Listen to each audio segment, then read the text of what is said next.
Oi, sabe quando a gente vê uma pesquisa eleitoral com tipo 1.000 pessoas e ela tenta prever o resultado de uma eleição com milhões de eleitores? Como isso é possível? Bom, a resposta está toda na qualidade da tal da estimativa estatística. E hoje, a gente vai dar uma olhada no material que explica isso para entender duas qualidades essenciais que fazem uma estimativa ser, de fato, confiável. Ok, vamos lá. A grande pergunta é essa, né? Como que a gente pega um pedacinho minúsculo da realidade, uma amostra, e a partir daí faz uma afirmação que seja confiável sobre o todo, sobre o quadro completo? Pois é, esse é exatamente o desafio que a estatística se propõe a resolver. É aqui que a gente entra no coração do problema. O desafio de estimar é basicamente isso: usar a informação que a gente tem, que é limitada, para fazer o melhor chute possível sobre uma verdade muito maior, uma que a gente não consegue medir por completo. Funciona assim, de um jeito bem simples. A gente coleta dados de uma amostra e isso nos dá o que a gente chama de estatística. O grande objetivo é que essa estatística seja um bom palpite, uma boa estimativa do parâmetro, que é um número real, verdadeiro, de toda a população. Mas claro, para esse palpite ser bom de verdade, ele precisa ter umas qualidades bem específicas. Vamos dar uma olhada na primeira delas. E essa primeira qualidade essencial se chama consistência. Imagina que é como se o nosso método fosse aprendendo com os dados. Pensa num ateador mirando num alvo. Quanto mais informação, quanto mais dados a gente tem, mais perto do centro do alvo a nossa estimativa tem que chegar. Então, a ideia é essa. Um estimador que é consistente é aquele que, basicamente, melhora com a prática. Quanto mais e mais dados a gente coleta, mais a nossa estimativa vai se ajustando, se refinando e converge para a resposta certa. Ela vai chegando cada vez mais perto. Olha só que interessante. Aqui o material de origem explica isso de uma forma perfeita.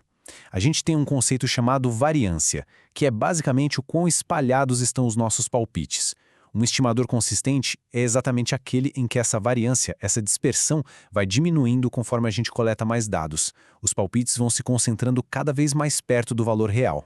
Vamos imaginar o começo. A gente tem pouquíssimos dados. O nosso palpite, a nossa estimativa, pode cair em qualquer lugar dentro de uma faixa bem larga. A incerteza é gigante e a variância, ou seja, a dispersão dos resultados, é enorme. Agora a gente coloca mais dados na equação. E olha o que acontece. Aquele leque de resultados possíveis começa a fechar. A estimativa vai ficando bem mais precisa, mais focada. A dispersão está diminuindo. Exatamente o que a teoria da consistência diz que vai acontecer. E pronto, aqui a gente vê o objetivo final de forma brilhante. Com uma quantidade massiva de dados, a variância praticamente zera. A nossa estimativa não é mais um chute amplo, ela se torna uma representação extremamente precisa da realidade. Isso é a consistência em plena ação. Beleza, agora vamos para a segunda qualidade essencial, a suficiência. Se a gente pensar que a consistência é sobre ficar melhor com mais dados, a suficiência é sobre usar os dados que a gente já tem do jeito mais inteligente e eficiente possível. É sobre não desperdiçar nenhuma informação importante.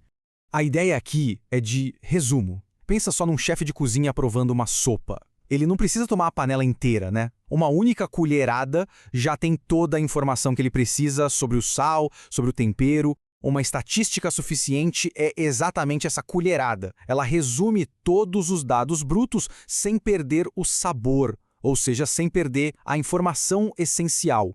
Olha só que contraste. De um lado, a gente tem todos os dados brutos, uma lista enorme, uma montanha de informação. Do outro, só a essência. Um único número, que é como se fosse um diamante lapidado. A suficiência é essa arte de extrair essa joia, de capturar tudo o que importa de verdade, deixando de lado todo o ruído. E o material que a gente está analisando reforça exatamente esse ponto. Ele diz, olha, não é necessário guardar a amostra inteira, basta saber quantos sucessos ocorreram no total. Isso é eficiência pura.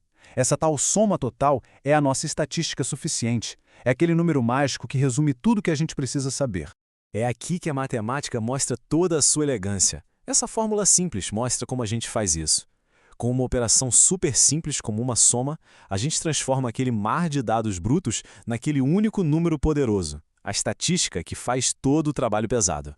Então, juntando tudo, quando a gente olha para uma pesquisa daquelas de eleição, o que se espera é que o método usado para calcular aquilo seja consistente e suficiente. Essas duas propriedades, elas não são só conceitos teóricos. Sabe, elas funcionam como um selo de qualidade, que nos dá segurança para confiar nas conclusões tiradas a partir dos dados. No fundo, a gente pode pensar nisso como um checklist.